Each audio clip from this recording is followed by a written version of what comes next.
And look, it's not just the optics of the PM being more keen to meet the leader of communist China than the leader of the free world.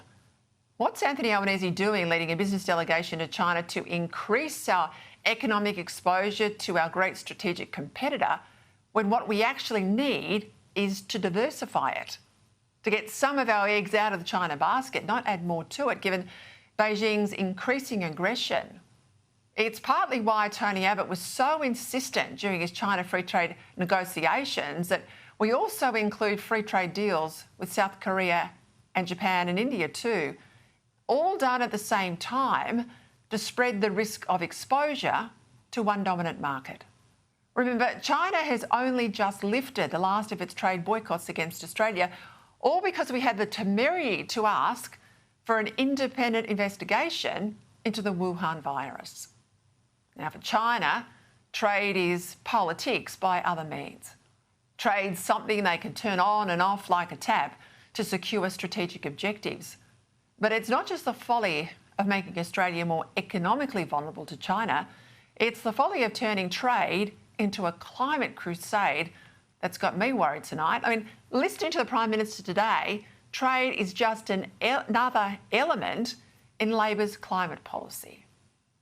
We know that steel is the backbone of the modern economy, but we also know that we need to decarbonise these processes if we are going to successfully deal with the challenge of climate change, but also the opportunity that it represents. Australia and China each have major stakes in the decarbonisation efforts.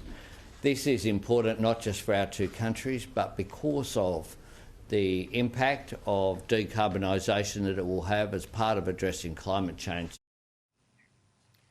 That meeting today, today's trade roundtable, was all about so-called green steel, even though all the Chinese are interested in is cheap steel, and literally no one's come up with an economically viable way to decarbonise steelmaking. Not even Twiggy Forrest, who only a few months ago was spruiking green hydrogen until he dropped that too as a bit of a pipe dream. Now, some of the so-called experts pushing this rubbish, well, they need a wake-up call. China doesn't buy our iron ore because they're interested in green steel. They buy it because it's the best blend of price, quality and reliability. And it's all very well to talk about the $100 billion of iron ore that we currently export to China.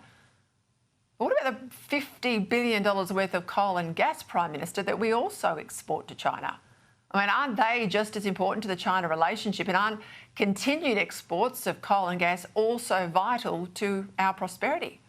Moreover, aren't our coal and gas exports to China going up while our iron ore exports are going down?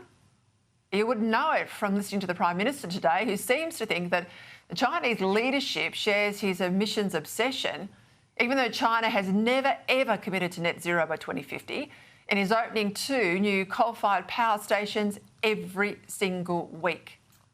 Now, how about that for the inconvenient truth?